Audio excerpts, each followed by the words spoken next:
আসসালামু আলাইকুম ওয়া রাহমাতুল্লাহি ওয়া বারাকাতুহু। সুধী শ্রোতা বন্ধুরা, আজকে আমরা জানব আশুরা রোজার ফজিলত সম্পর্কে, অর্থাৎ মুহররম মাসের 10 তারিখ আশুরা রোজার ফজিলত কি তা জানব।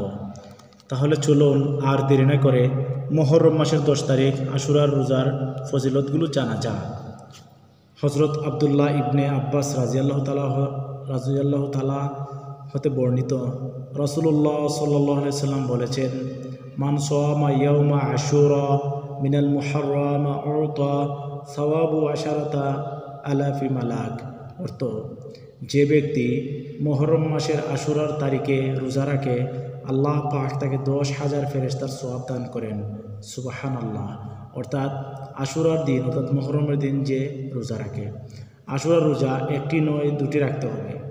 9, 10 মুহররম অথবা 10 অথবা 11 মুহররম। ফেরেশতাগণ শুধু আল্লাহ পাকের ইবাদত করে থাকেন, এছাড়া তাদের অন্য কোনো কাজ নেই। অর্থাৎ প্রত্যেক ফেরেশতা জীবনের প্রতিটি মুহূর্ত শুধু আল্লাহর ইবাদতেই অতিবাহিত হয়। তাদের জীবনের আয়ুষ্কালও কোনো সাধারণ কথা নহে। তাহাদিগকে আল্লাহ সুবহানাহু ওয়া তাআলা কত লক্ষ কোটি বৎসর পূর্বে সৃষ্টি করে রেখেছেন তা একমাত্র তিনিই জানেন। তারা প্রতি মুহূর্তের জন্য একইভাবে ইবাদতরত রয়েছেন।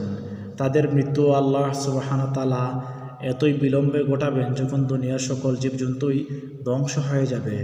অর্থাৎ কিয়ামতের দিনে যখন ইসরাফিল আলাইহিস সালাম সিংহায় ফুঁক দিবেন, তখনই তাদের জীবন অবসান ঘটবে।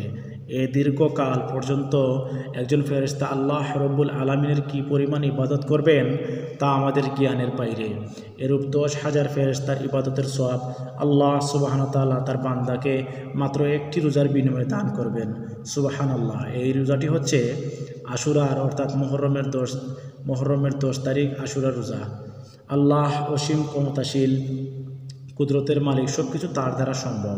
হাদিস শরীফে বর্ণিত হয়েছে, যে ব্যক্তি আশুরার তারিখে রোজা আদায় করে, আল্লাহ সুবহানাহু ওয়া তাআলা তার আমলনামায় 60,000 বছর রোজা রাখার এবং 60,000 বছর রাত্রি জাগরণ করে ইবাদত করার সওয়াব লিখে দেন। সুবহানাল্লাহ। হাদিস শরীফ বর্ণিত আছে, যে ব্যক্তি মুহররম মাসের আশুরার তারিখ অর্থাৎ 10 তারিখে একটি রোজা রাখবে, আল্লাহ সুবহানাহু ওয়া তাআলা তাকে 10,000 শহীদ এবং 10,000 হাজির সওয়াব দান করবেন। সুবহানাল্লাহ।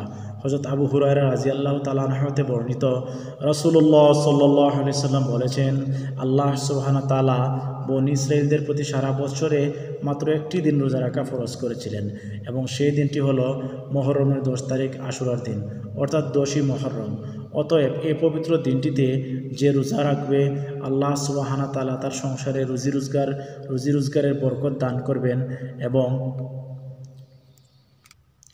ওই একদিনের রোজায় রোজাদারের 40 বছরের গুনাহ কাফফারা হয়ে যাবে। আবারও বলছি, ওই একদিনের রোজায় রোজাদারের 40 বছরের গুনার কাফফারা হয়ে যাবে।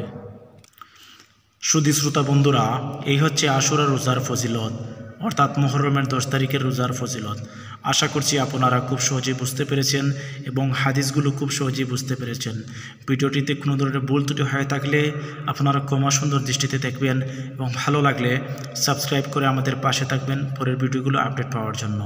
এই পর্যন্ত আপনারা সবাই ভালো থাকুন। আসসালামু আলাইকুম ওয়া রাহমাতুল্লাহ।